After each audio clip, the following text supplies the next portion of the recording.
Impact show here at the beautiful Montage. Woo! Yes, awesome. See, none of our shows have ever started off like that. That's like awesome.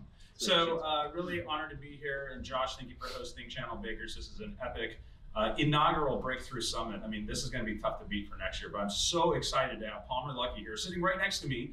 And Palmer, before we go into some of the crux of what you're doing, give us a little bit about your background. I mean, like how you got into this and starting like in your teens. Oh man, I mean, it's pretty short. So when I was 19, I was living in a camper trailer and attending Cal State Long Beach. I had been experimenting with virtual reality technology as a hobby for some time. I figured out how to do some things that nobody had figured out how to do with virtual reality technology, decided I was going to drop out of college and start a company.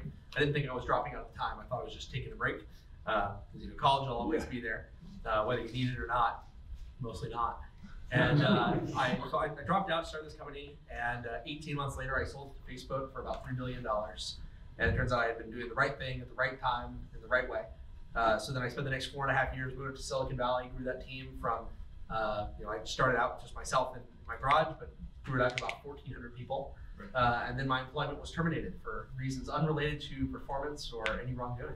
Right. So going back to kind of how you started at the inception, you didn't necessarily start virtual reality, but you really brought it to life with Oculus. Oh, VR's been around for a long time. It's been around. But what was the inflection point with Oculus that really brought the industry to life? What did you do that was different? Well, a lot of it was the things that I didn't do. So computers got a lot better. So you could render reasonably high fidelity, three-dimensional worlds at a high enough frame rate on home computers rather than supercomputers. Display technology had finally advanced to the point where you had enough pixels per inch that you could make a reasonably good virtual reality headset. The key insight that I had was, there were a few, but I'd say the biggest one that I had was that you could, rather than building an optical stack that would take a perfect rectangle and then project a perfect rectangle out the other side, which often takes a complex, expensive, heavy optical stack, which is how everyone else has been doing it. Building these headsets that cost hundreds of thousands of dollars, were very, very large, very, very heavy. I figured out that you could just build an optic stack that would be optimized around the things that could only be solved in optical hardware, and then solving all of the other more common aberrations, geometric aberration, chromatic aberration.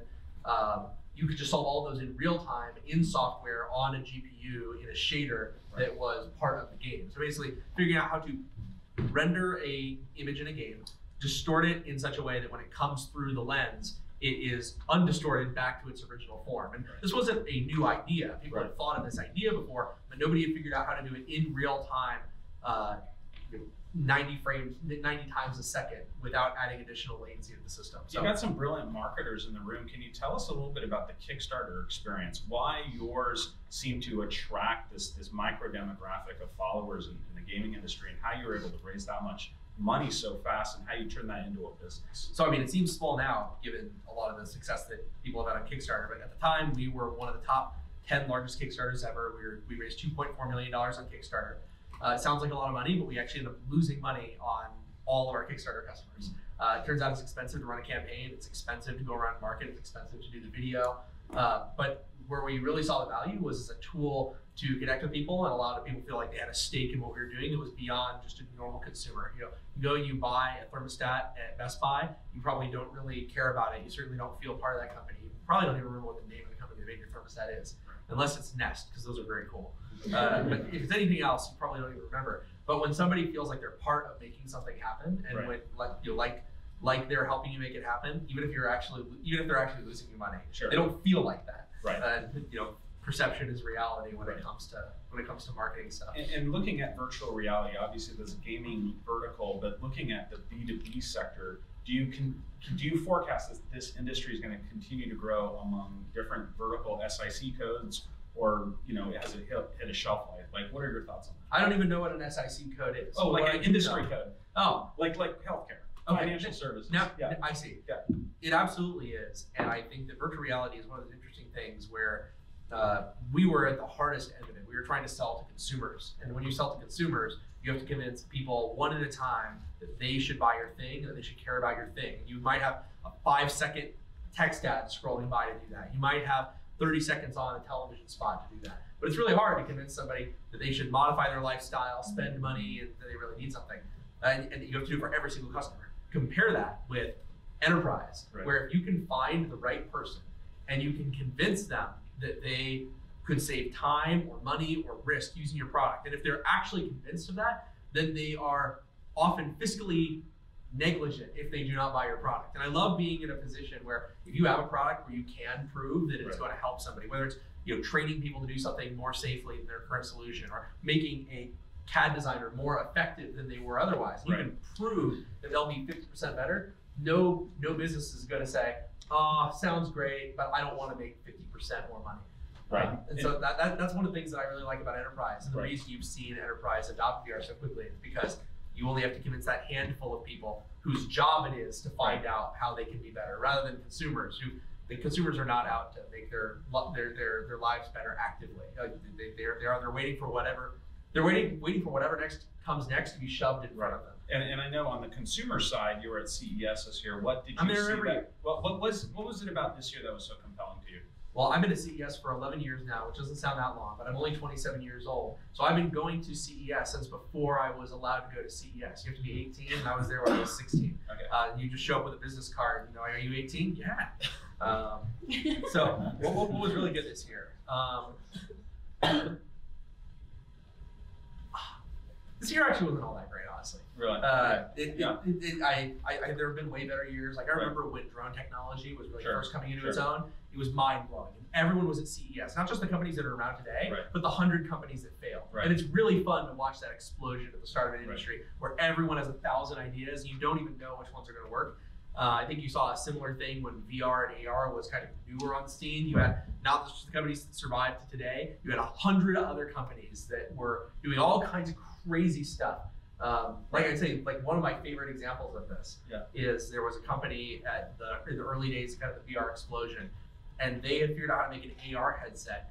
And what it was a display up here and then a half silvered mirror like this. And the focus adjustment for the display was done by a special lens. And the problem is you take a normal magnifier lens, you put it in front of your eyes, and it's also going to ruin the world. So what they did is they actually had a lens that was shaped into pizza slices of magnifying, non-magnifying, magnifying, non-magnifying. And then they spun the lens in a hub motor at about 5,000 RPM. And so there's a spinning lens the size of silver dollar right in front of your eye, and it produces this effect where you get the focus image from the display and you're able to see through. And that's the type of thing that I love seeing at CES. You don't see anywhere else. It was a terrible idea, but they did a great job of building it. And I think they couldn't realize how terrible it was. And look, it was a bunch of techno heads like me, computer boys, and they were like, "Oh, this is going to be so good." And they put on the head of the journalist. They say, people don't want a buzzsaw right in front of their eyes. And you only find that out when you get in front of the normal people and the real people. So I love being at CES, seeing the things that the real people will never buy. Now take us through the narrative. I mean, here you've done an incredible thing with Oculus and got acquired by Facebook. You've achieved success at such margin, but yet you were just getting started. How did you go from virtual reality to Anduril, which machine learning AI for military applications? Can you take us through that transition?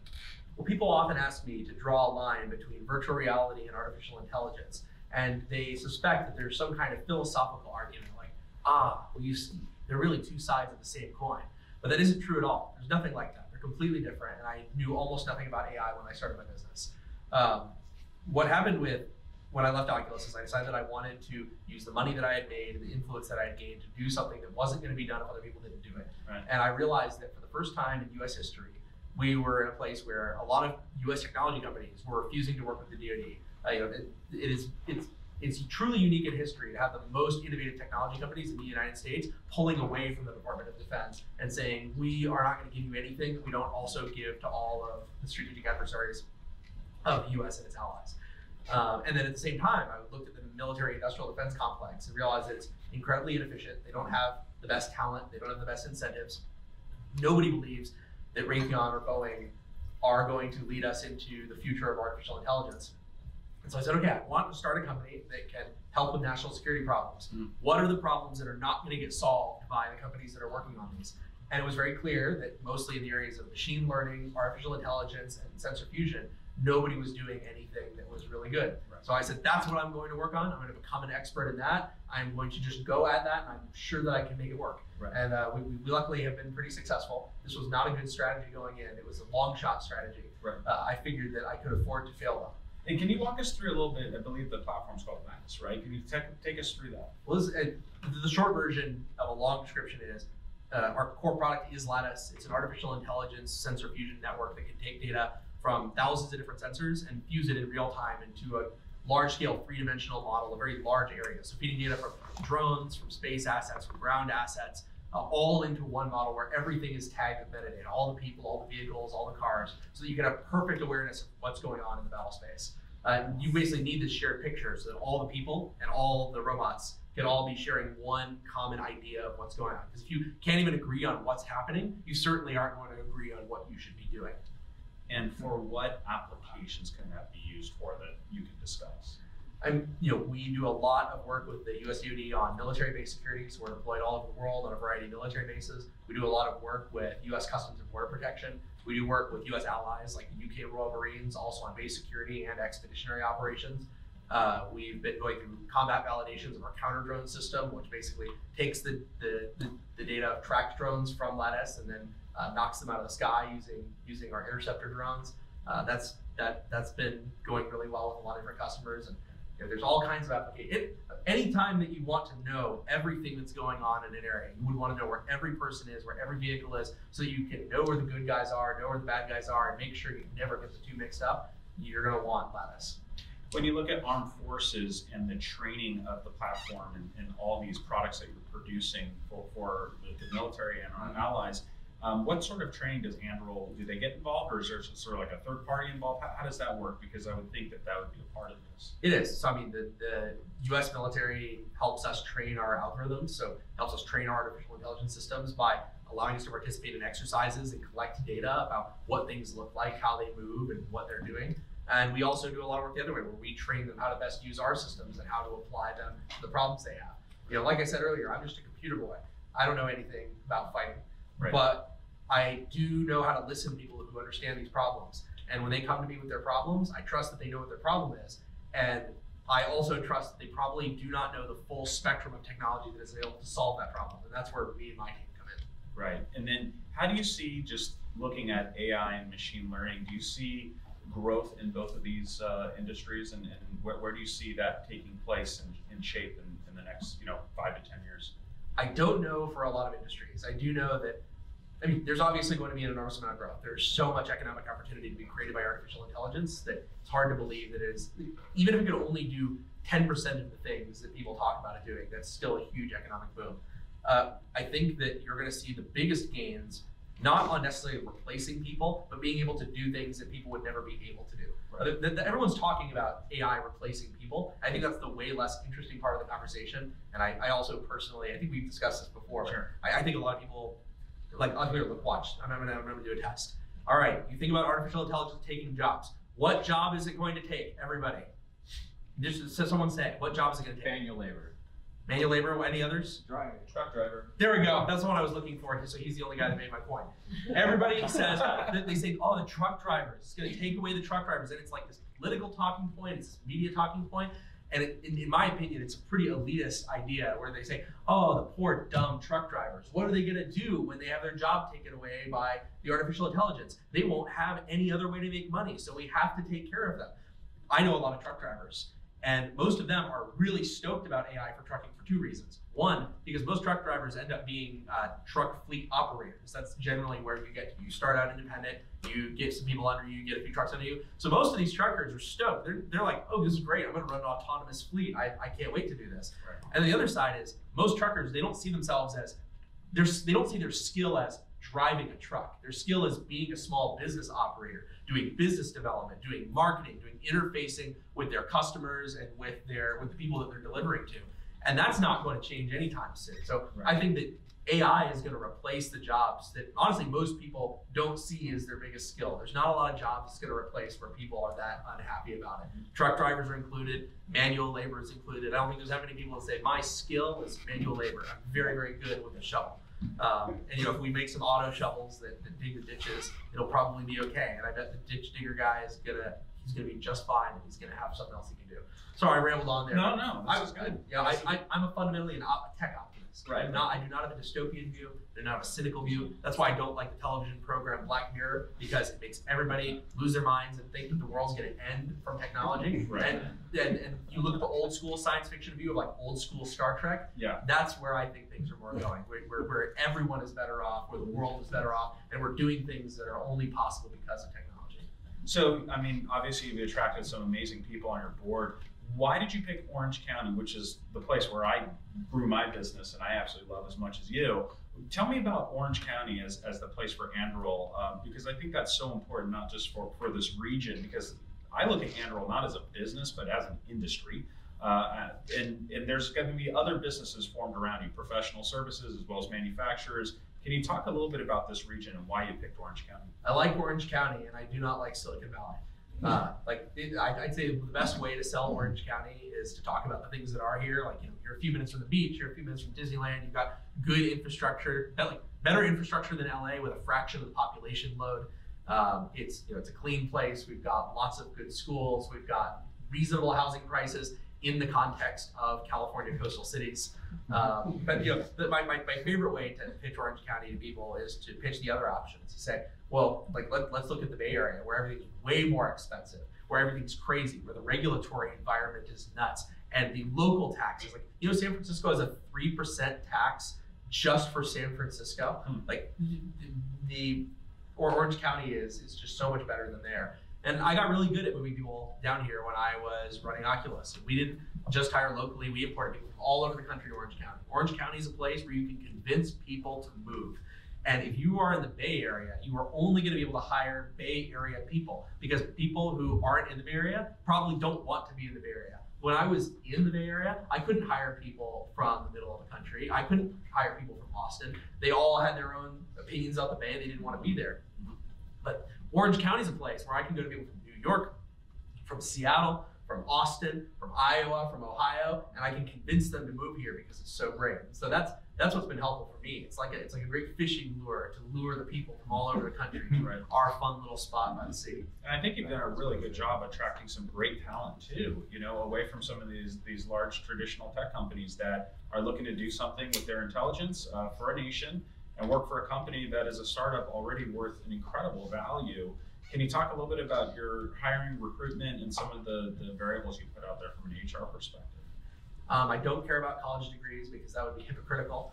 I don't really care as much about what people even do I care about what people do professionally. I care about the experience they have. The number one thing that I look at when I'm hiring somebody is what they do outside of the workplace and outside of their government mandated schooling. So like high school projects, I almost entirely discount. School projects, I almost entirely discount. I say, what do you do when you weren't being forced to do it for a grade? What drives you when you're just doing it only for yourself? And sometimes that's people who who forge replica swords using only 15th century medieval techniques. Right. Nothing to do with school, nothing to do with work, but clearly this is a guy who likes to do things just because he likes to do things. Right. And that guy's hired. Right. Someone who's out there doing really cool drone technology, working on cool sensors for drones, not because he's paid to, not because it's part of his schooling, but because he wanted to do it, right. That guy's hired. Right. So that's what I look for when I hire people. It's not the only factor. They need to have abilities. It's probably a good idea if you're hiring a structural engineer to hire one who has a background in structural analysis, right. no matter how good his sword collection is. But that's not the thing that gets me to make the offer. Sure. And Palmer, can you tell me a little bit about Anduril? What does it mean? Where'd you come up with that name?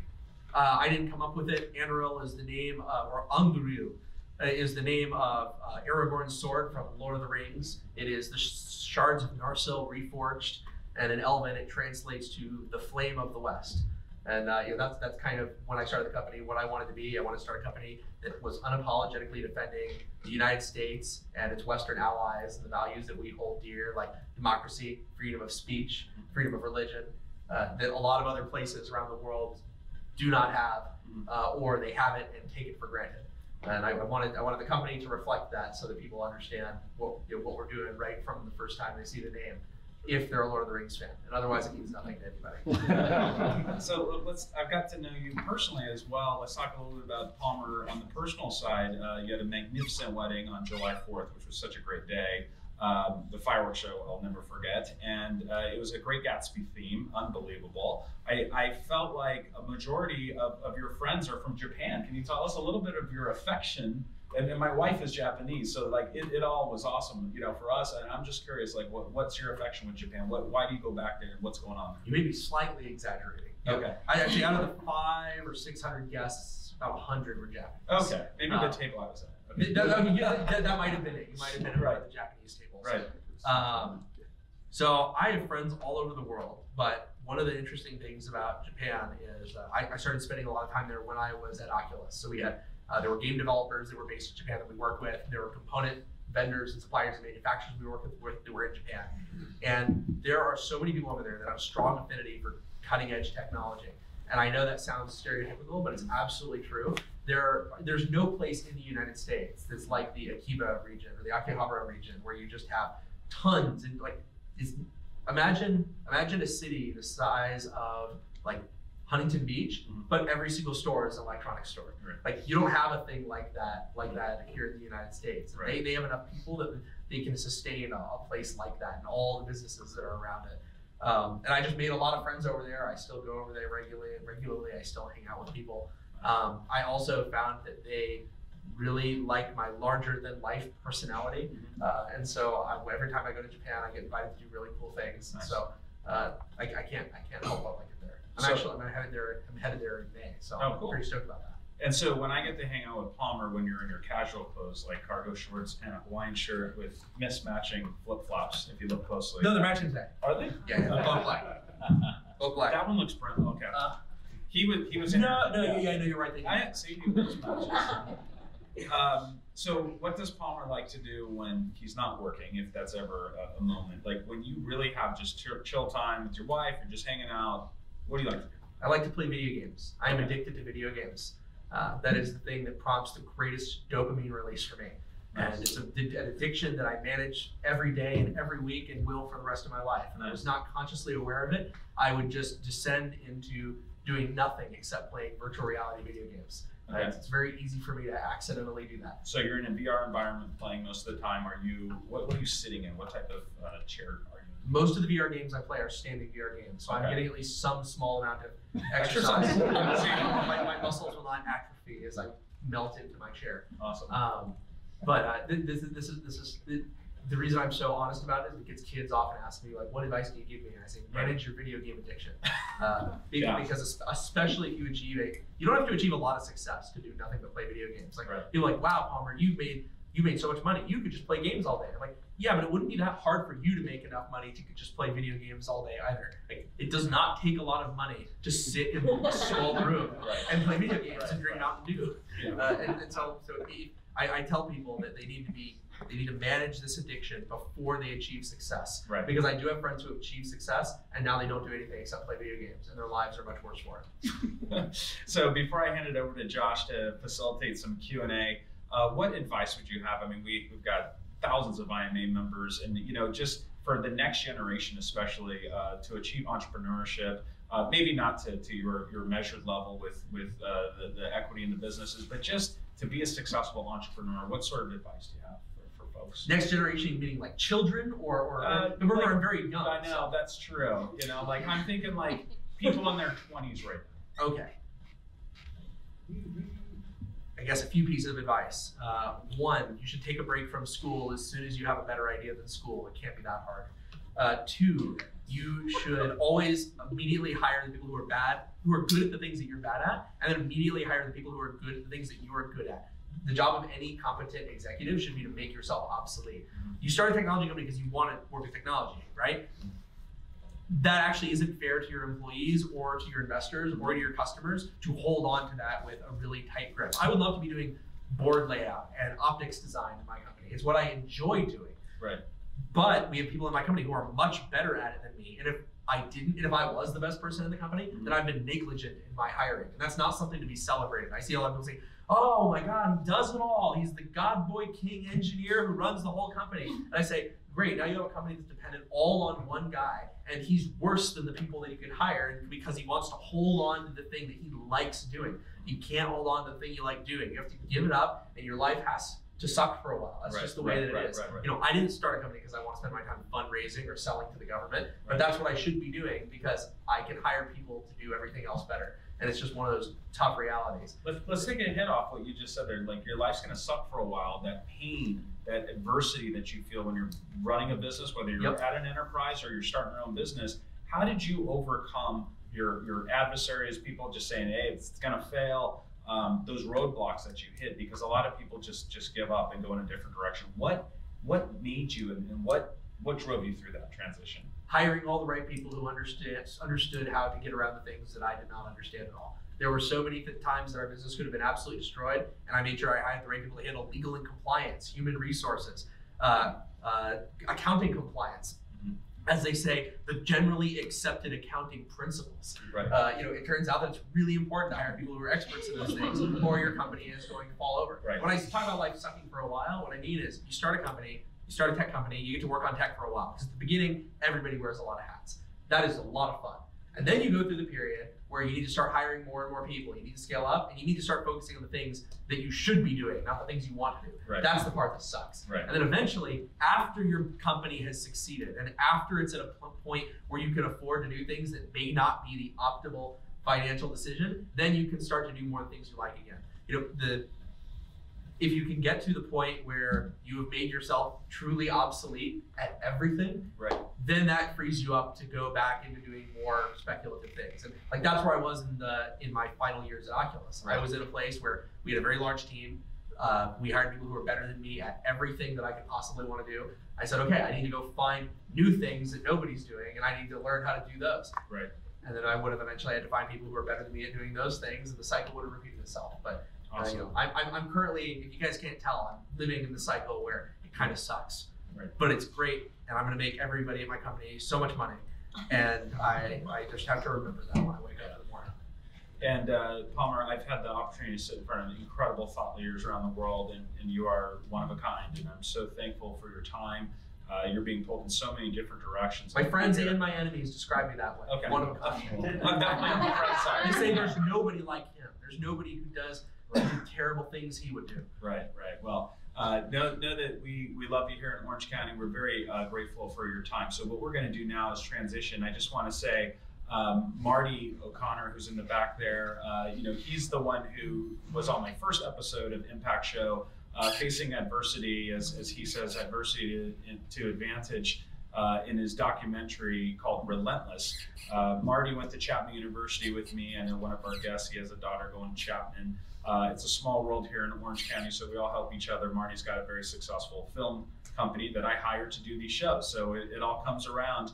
We're grateful to have you here, Marty, and continued success with your documentary. And Palmer, thank you very much again for being on my 5th episode of Impact Show. And now we're going to transition over to Josh.